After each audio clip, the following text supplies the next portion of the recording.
Thanks so much for your company. I am Pius Kojobaka. This evening, Ghana is now set to receive $382 million from the International Monetary Fund later this year. This was after the country reached a staff-level agreement with the visiting IMF mission team in Accra today. We have more for you in this report. This inflow will come after the executive board of the IMF meets and consider the staff report on how Ghana has performed under the fund program. This is because after the staff reaches an agreement, the executive board is supposed to give its blessings to that staff report before the funds can be disbursed. It is likely that it may come in December this year. If the monies are finally disbursed, that should bring the amount that the IMF has disbursed to Ghana since signing up to the program to $2.8 billion. The IMF statement also praised government over how it has managed the economy, arguing that Ghana's economy has gained momentum with strong growth and single-digit inflation for the first time since 2021. It also stated that the country has seen its exports pick up strongly, as well as rising international reserves, which has boosted the city's stability, as well as improved our external environment and investor confidence.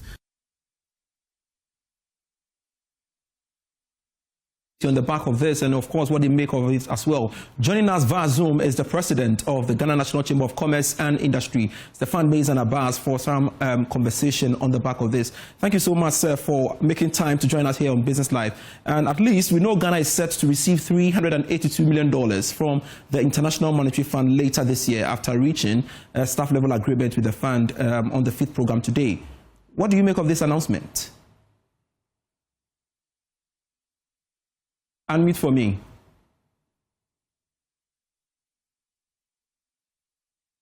I guess you can hear me now. I can. All right, good. Good evening.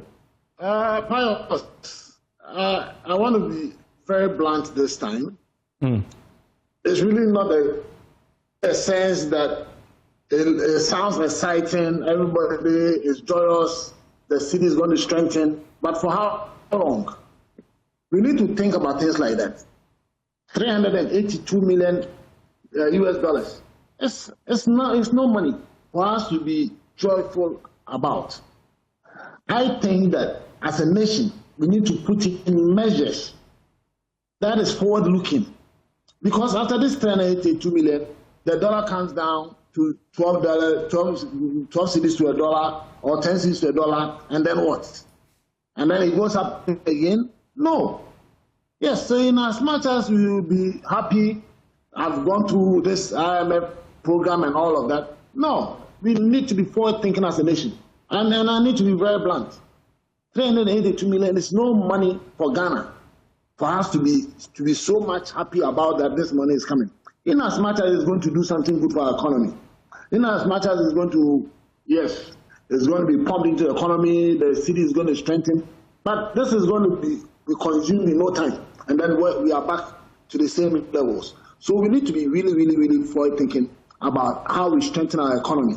And we have always said that, look, let us look at measures that makes our economy stronger, more especially in industrialization, more especially in supporting local businesses to strengthen up, to scale up, so that we don't need to all for dollars to go and import. We don't need to do that. So yes, this is good news, but for me as a businessman, for the business community, it's really, really nothing. It's really nothing.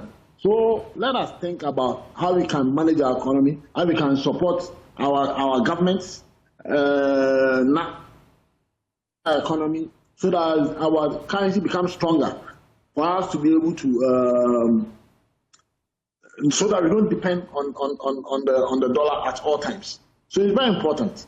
I have just driven from Accra to Takrady, and when I passed by Elmina, yes, or Commander, I was factory. Why have we let it down all this time? From Mohammed's first time, throughout the 8 years of Akufo-Addo, now it is there. There's nothing. And look at the amount of money we spend on sugar and rice alone and oil. So this is, for me, it's no good news. It's nothing. 380 $82 million. That's nothing. We are going to consume this money in 3 days, in just 3 days. Look at the debt of the nation. We are going to consume this money in 3 days. All right, Stefan, So, I like your frankness. I like your frankness about it. But really, from where you said as the president of the Ghana National Chamber of Commerce and Industry, how much were you expecting then? Pius, what I'm expecting is to strengthen our economy, because it's not how much I'm expecting. Should I even say that we are expecting $10 billion in a tranche? But this very fund is in tranches. So this time round, this is what the IMF can afford and give us. Yeah, I understand that. The argument I'm driving is not what has been brought to us. So the question of how much I'm expecting, that's why I say that should we have even expected 10 billion? That will make our economy stronger. Yes. But 382 million is not because we are receiving a 382 because it's part of the tranche that we have already received some. But I am saying that let us be forward-looking as a nation and not be dependent on this $3 million, $3 billion, $3 billion, $5 billion. No, this is a great nation. This is a great nation. Look at the wealth we have in this nation. We cannot be happy. We cannot be happy with $382 million or $3 billion that has come in tranches up to this time. No. And how many years has it been since 2023 or something like that? 2023 or something like that? No. So, Pius, it's good. It's going to strengthen our city for a while, which is a very good news. But we need to be forward-looking. We need to stop this as a nation. We need to stop this as a nation where we depend on this paltry amount of money to strengthen our economy for how many days? So, Pius, I mean, these are my comments. All right. Good news. All right. But let me take the opportunity to congratulate the government. I think the government is doing very well. I mean, it's doing very well. We cannot take that. But we want to be forward-looking. We want to really want to be forward-looking.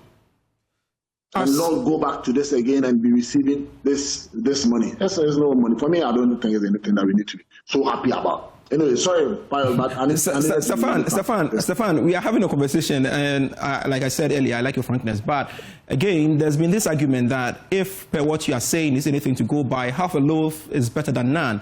So if you've gotten this, how can you take advantage of that to, make good use of it? Yes, that's why I said it's good news. It's going to have, like you said, half a loaf is better than none. So at least we've gotten something which is going to help our economy, strengthen our city, so that importing will be cheaper for us. A lot of it can also go into industry for those who import raw materials into our economy for processing and manufacturing. Yes, it's going to be. It's made available for fuel that we buy in dollar. It's made available so that at least the nation does not suffer some of the things that we suffer if we didn't have it. So yes, for that purpose, it's good. But I want to say that, and I want to still repeat that we can do better as a nation. That is what I want to say. It's good. There's no doubt. If we didn't have it, we'd have to look for it. If we didn't have it, we'd have to look for it. And we've gotten it. So yes, we really thank the IMF team. We are waiting for the board approval. This is staff level approval. So we're waiting for the board approval for this. President of the Ghana National Chamber of Commerce and Industry, Stefan Mezanabaz, grateful you could join us here on Business Live and share your thoughts with us. Now, more professionals operating in various sectors of the economy are failing to honor loan obligations with commercial banks. The development is said to have contributed to high non-performing loans in the country. Chief Executive of the Ghana Association of Banks, John Dewa, who disclosed this to Joy Business, says some drastic measures could soon be taken against them. How diligent can you be? Let me tell you. The credit officers doing a good job. Let me tell you. The escrow committee and the credit committee doing a good job we have heard proper assessment. We have heard of doctors.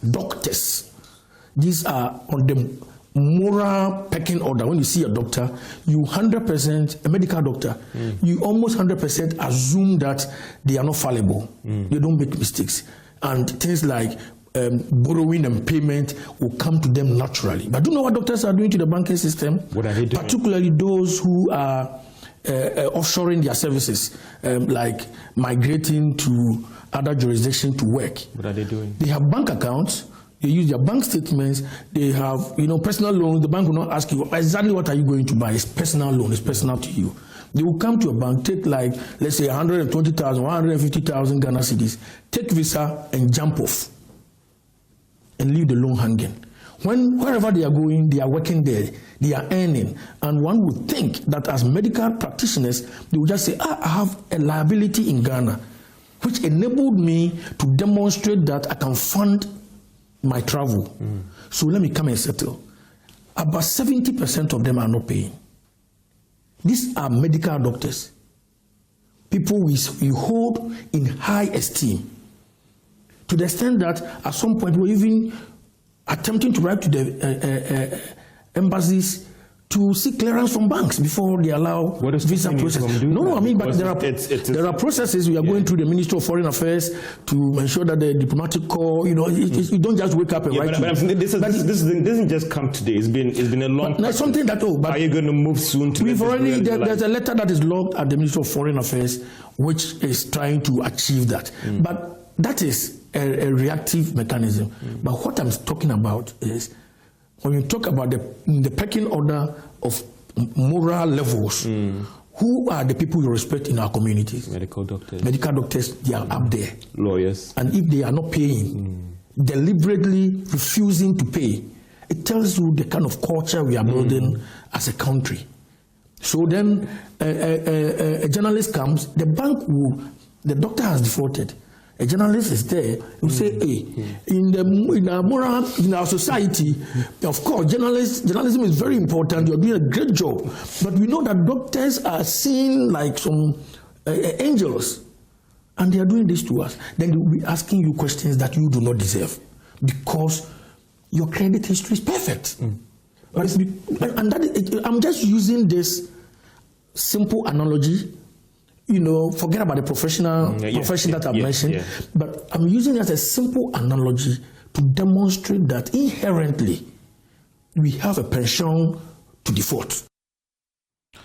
Within the financial sector more, the Chief Executive Officer of the Opportunity International Savings and Loans, Ernest Yakuriku, says the company will continue to support both the formal and informal sectors of the economy. Speaking to Joy Business at a forum for private schools organized in partnership with the Development Bank Ghana, Mr. Yakuriku explained that the collaboration aims to strengthen access to finance for businesses, particularly in the education sector, to promote growth and sustainability. At the forum, Chief Executive Officer for Opportunity International Savings and Loans Company Limited, Ernest Yakuriku, said the initiative will help boost financial inclusion and empower entrepreneurs across both the formal and informal sectors of Ghana's economy. Consider our customers as our best stakeholders. Our stakeholders we should provide all the support for.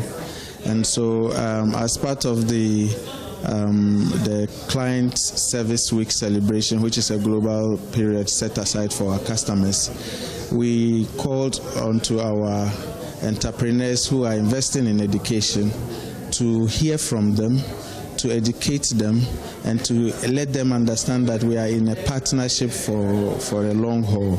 And so today's occasion was set aside to listen to these cherished clients of ours and let them know what plans we have for them, and then get feedback on all our services we've provided for them. And we start with these private school entrepreneurs and want to grow them to very big schools, sustainable schools. How do we do this? We do this through training these same people. We don't just offer loans to them. Manager for SDI Lending at Development Bank Ghana, Sefako Buidu, said DBG will support the initiative with an investment of 50 million Ghana cedis to enhance access to credit for schools and small businesses. So DBG has specific focus sectors that we work with. These include manufacturing, agriculture, ICT, and then high-value services. For the high-value services, we have transportation, we have education, we have health, then we have garment and textiles as well. So we decided to join this initiative because this is to provide training for private schools. Private schools are providing education. The government cannot be everywhere providing schools, but these are entrepreneurs. These are basically SMEs that are providing education for children. They are training the future of the country. And we want to be part of developing the future of the country. So that is why we partnered them for this initiative. And we are expecting that the schools will be better run, and then the education portfolio will also have better returns for the financiers as well. So that is why we took part in this initiative. We've set apart 15 million to be used for this initiative. The partnership between DBG and Opportunity International Savings and Loans Company Limited aims to strengthen financial support for education and entrepreneurship. You're still watching Business Live. We are back with more. Hello again. Welcome back to Business Live. Policy Lead, Climate Change and Energy Transition Director at the African Center for Energy Policy, Dr. Charles Gyamfi, has stated that the financial challenges in the power sector remains a significant threat to Ghana's economic stability. Speaking at the Civil Society Forum on Indebtedness and Energy Security, Dr. Gyamfi pointed out that government must take decisive action, prioritize transparency and address distribution inefficiencies to curb technical and commercial losses. More in this report. Ghana's energy sector faces several challenges, including domestic governance inefficiencies and investment frameworks that privilege private investors over the public interest. To this end, Action Aid Ghana, in partnership with SOMO, has organized a civil society forum on Ghana's fossil fuel investments, debt and energy security. Speaking to Joy Business on the sidelines of the forum, Policy Lead, Climate Change and Energy Transition Director at the African Center for Energy Policy, Dr. Charles Gyamfi, stated that the power sector financial challenges pose a major threat to Ghana's economic stability. When the power sector is not able to operate as a business, typically your tariffs are supposed to pay for generation, for distribution, for transmission, even for fuel. When it is not able and other inefficiencies, the government has to pay, and that means that the budget has to suffer. And if you check the graph that we showed, if you look at the allocation to capital expenditure in social sectors like agri, like gender, like roads, like education and health, you know that they are very, very small compared to how much was being budgeted to deal with power sector shortfalls. And those monies could have been used, you know, to improve the budget and then to support other social initiatives and interventions. And that is the reality, you know. The more you spend on power sector shortfalls, the more you forgo other interventions in other social sectors. The forum enabled participants to explore opportunities for reform towards equitable and climate-friendly energy systems, whereas building collective advocacy positions, targeting external enablers and corporate beneficiaries of unfair investment frameworks. John Nko is the country director for Action Aid Ghana. We are building consensus as civil society, calling on government to rethink its energy investment. What did the Petroleum Revenue Management Act also talk about? How is the energy sector resources managed? How does government seek to address the issue of operational inefficiencies? The production shortfalls. How does government seek to renegotiate? And this is very important for civil society organizations, the contracts that we have with independent power producers. We recognize that government is taking action on that, but civil society, a cross-section of civil society, over 50 of us here, are calling on government to be transparent in the petroleum revenue sector debt renegotiation, apprise citizens with the level of progress so that we can make strategic input into that, because energy is a right, it's a public good. And if you look at the gender dimension of the impact of energy sector shortfall and crisis, women bear a disproportionate impact in terms of that. The Civil Society Forum was on the theme, Power in Crisis, how Ghana's fossil fuel investment framework contributes to indebtedness and energy security. That's it for the bulletin, but you can get more stories when you log on to myjoyonline.com/business. Let's get some quick read there. Ghana passes IMF's fifth review, set to receive $385 million boost. And we brought you that story here on Business Live. Also on that portal, cedi was best performing currency in Africa in 8 months of 2025. That's according to the World Bank. Do visit myjoyonline.com/business. I am Pius Kojobaka. Beyond the Numbers is next.